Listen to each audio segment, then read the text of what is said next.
In the early hours of September 2, 1666, a small fire ignited in a bakery on Pudding Lane, near London Bridge. Thomas Farriner, the royal baker, was the owner of the establishment. Although it was a common occurrence for fires to break out in London, given the densely packed wooden buildings and the flammable material stored within them, this fire would prove to be unlike any the city had seen. The streets were narrow, winding, and tightly packed with timber-framed houses, their overhanging upper stories forming near tunnels of wood and shadow. London, at that time, was home to roughly 80,000 people, with homes constructed largely of timber and straw, making them highly combustible. The fire began quietly, as most do. Farriner reportedly tried to extinguish the flames before leaving for the night. However, his efforts were insufficient, and the fire quickly began to spread, aided by a persistent east wind. The wind, described in contemporary accounts as fierce and unrelenting, carried sparks and embers from rooftop to rooftop.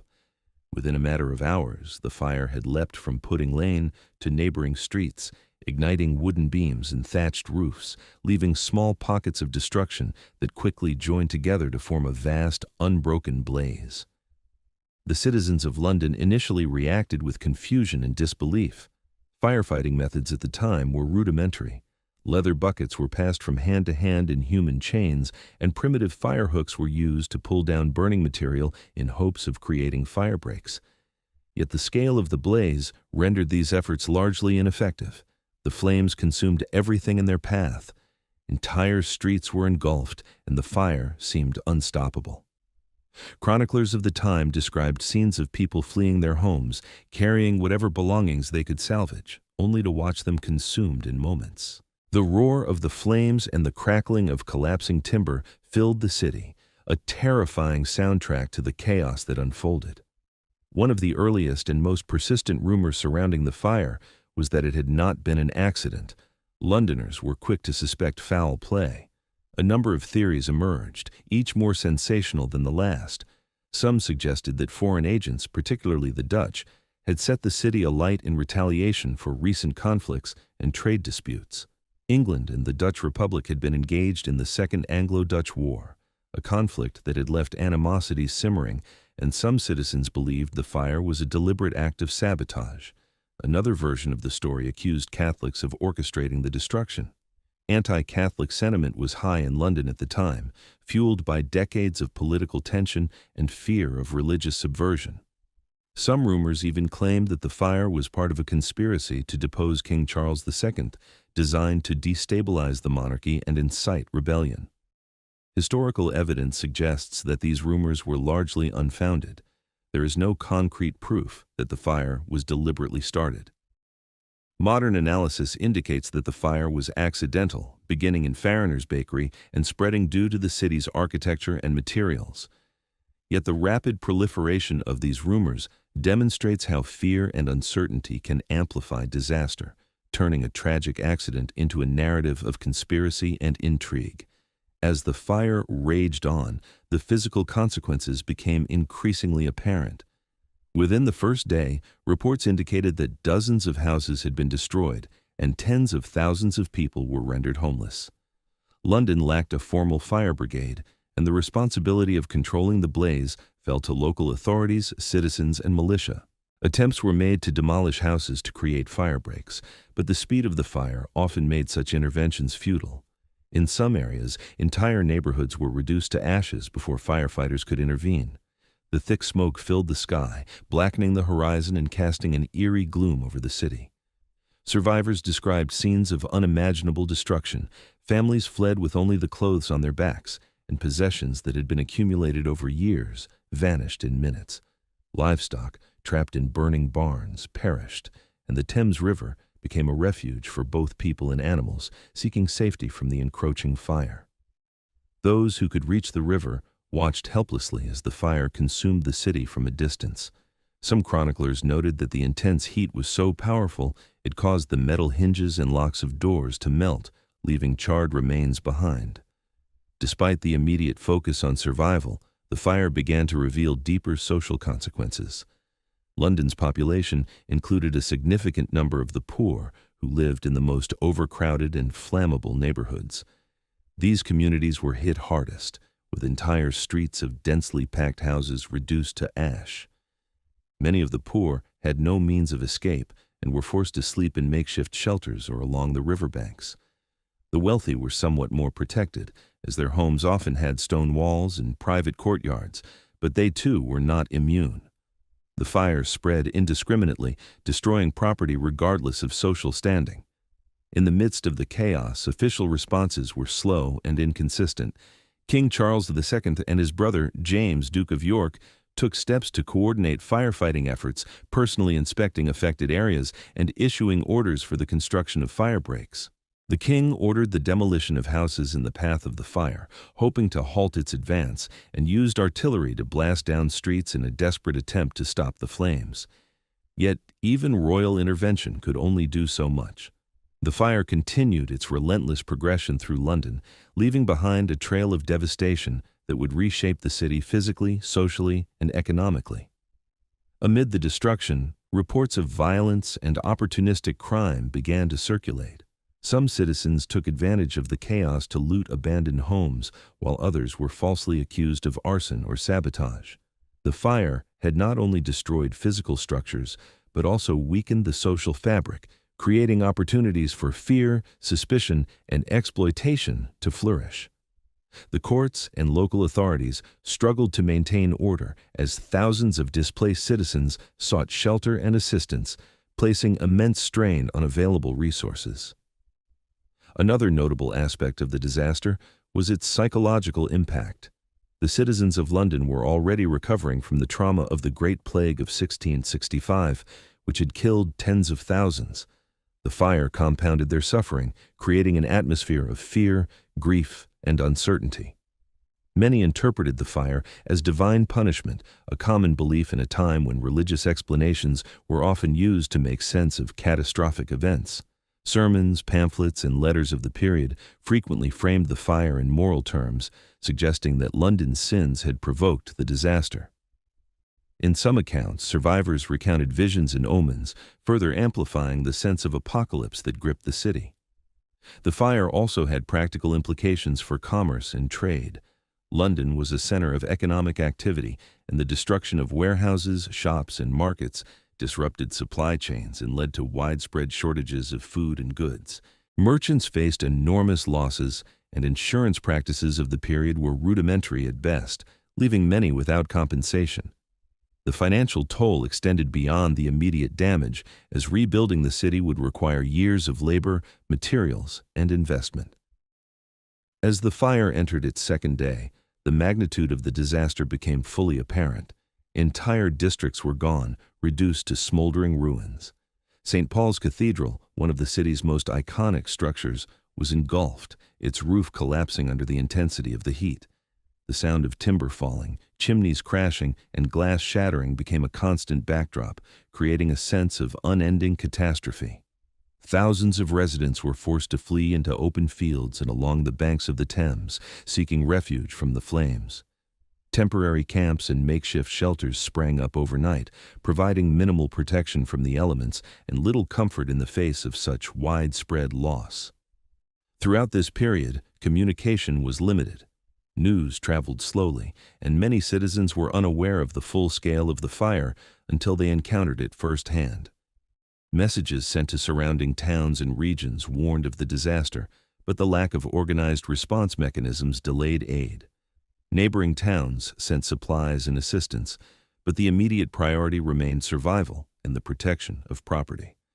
The fire, unchecked by modern firefighting techniques, demonstrated the vulnerability of a major city to a conflagration, particularly when densely built and constructed largely of combustible materials. Rumors of human involvement persisted, even as evidence suggested otherwise. Stories of foreign plots, Catholic conspiracies, and noble intrigues circulated among citizens. Some letters claimed that spies had been seen near Pudding Lane in the days preceding the fire, and pamphlets accused various political factions of orchestrating the event. While modern historians largely dismiss these claims, they illustrate the ways in which societies attempt to assign blame during times of disaster. The psychological need to find a culprit can overshadow factual analysis, especially when the scale of destruction seems incomprehensible. Amid these speculations, there were accounts of heroic efforts. Ordinary citizens risked their lives to save neighbors, possessions, and even livestock from the flames. Firefighting crews and volunteers worked tirelessly, often at great personal risk, pulling down houses to create fire breaks or forming bucket brigades to carry water. Churches, often constructed of stone and set apart from the densest housing, became centers of refuge for displaced residents. The response, while unable to stop the fire entirely, reflected a community attempting to maintain cohesion and support amid catastrophic circumstances. By the evening of September 3rd, the fire had consumed much of the city's central districts. The scale of destruction was unprecedented. Thousands of homes destroyed, tens of thousands rendered homeless, and essential infrastructure, including bridges, warehouses, and public buildings, obliterated. The human toll, both in immediate injury and psychological trauma, was immense. Chroniclers noted the cries of the displaced, the smoke-filled skies, and the relentless heat as symbols of a city in crisis. London, already recovering from plague, faced the dual challenge of rebuilding physically while confronting the deeper social and economic consequences of widespread destruction. In the aftermath of the first 2 days, questions about responsibility and future prevention began to emerge. Officials debated building codes, fire prevention measures, and urban planning reforms. Yet in the midst of immediate disaster, survival remained the paramount concern. Citizens struggled to find food, water, and shelter, while authorities attempted to coordinate aid, maintain order, and investigate the origins of the fire. Even as rational explanations emerged, the combination of rumors, fear, and personal loss created an atmosphere of tension that would persist long after the flames were extinguished. The first phase of the Great Fire of London thus combined both physical destruction and societal upheaval. It revealed the vulnerabilities of a densely packed, flammable city and highlighted the limitations of contemporary firefighting methods. It exposed social inequalities, as the poorest citizens bore the brunt of the damage, and fueled widespread speculation as fear and uncertainty transformed disaster into rumor and accusation. By September 4th, the city faced a transformed landscape, much of the urban core reduced to ash, a population traumatized and displaced, and the urgent need to contemplate reconstruction. As the fire continued its relentless spread, the citizens of London faced both immediate survival challenges and the broader consequences of urban catastrophe. The story of these first days serves not only as a record of destruction, but also as a window into the social, economic, and psychological dimensions of disaster in 17th century London. It highlights the intersection of human vulnerability, environmental factors, and societal response in shaping the impact of one of the most famous urban fires in history. By the morning of September 4th, 1666, the Great Fire of London had been burning for over 2 days. The blaze had consumed a significant portion of the city's central districts, leaving entire streets reduced to smoldering ruins. As the wind continued to influence the fire's trajectory, the city faced both immediate danger and the long-term challenge of recovery. The scale of destruction prompted a more organized response, though resources remained limited, and the fire demonstrated the immense difficulties inherent in combating such a disaster with the technologies and methods available at the time. Authorities, led by King Charles II and James, Duke of York, intensified efforts to halt the fire's advance. They oversaw the creation of fire breaks, the demolition of buildings in the path of the flames, and the mobilization of local militias to assist with firefighting. Artillery was employed to destroy walls and houses in strategic locations with the goal of preventing further spread. Despite these measures, the fire continued to advance, driven by a combination of the dense urban structure and persistent wind. Citizens worked alongside authorities, forming bucket brigades and attempting to salvage belongings from the path of the flames. The human experience of the fire continued to be one of chaos, fear, and loss. Thousands of residents were displaced, seeking refuge in open fields, churches, or makeshift shelters along the banks of the Thames. Entire families lost homes and possessions within moments, while others struggled to carry livestock, food supplies, and clothing to safety. The psychological toll was profound. Survivors described the overwhelming heat, the roar of collapsing structures, and the suffocating smoke that filled the city. Many feared for their lives, uncertain whether they could escape the encroaching flames. Rumors and suspicion intensified during this phase of the fire. Even as evidence suggested that the blaze originated accidentally in a bakery, Londoners continued to speculate about human culpability. Some claimed that arsonists had intentionally targeted the city, whether motivated by political, religious, or financial gain. Others accused rival nations, particularly the Dutch, of seeking revenge for England's maritime conflicts. Anti-Catholic sentiment was particularly pronounced, with stories circulating that Catholic conspirators had orchestrated the fire as a means of undermining Protestant England. Contemporary pamphlets and letters reflected the pervasive anxiety, often portraying the fire as a manifestation of divine judgment, social corruption, or both. Despite the rumors, historical analysis indicates that the fire's rapid spread was primarily due to urban conditions. London's narrow streets, overhanging timber-framed buildings, and widespread use of thatched roofs created a city highly susceptible to conflagration. The strong east wind acted as a natural accelerant, carrying sparks across long distances and igniting buildings far from the fire's point of origin. While human error or negligence may have contributed to the initial outbreak, there is no substantial evidence supporting claims of deliberate arson. Yet the persistence of such rumors illustrates the ways in which societies grapple with disaster, seeking explanations that combine fear, morality, and suspicion. The economic consequences of the fire became increasingly apparent as destruction spread. The city's commercial infrastructure suffered massive losses. Warehouses, markets, shops, and private enterprises were consumed, disrupting trade and supply chains. Merchants faced financial ruin as insurance mechanisms were rudimentary and often insufficient to compensate for the scale of damage. The disruption extended beyond immediate property loss. Food shortages, inflation, and scarcity of essential goods created further hardship for the population. London's position as a commercial hub meant that the fire's effects were felt not only locally, but throughout England and neighboring regions that relied on the city's trade networks. Social consequences were equally significant. The fire disproportionately affected poorer neighborhoods, where the density of wooden structures was greatest. Many impoverished families lost their homes and had no means of securing alternative shelter, while wealthier residents sometimes relocated to temporary housing or safer districts.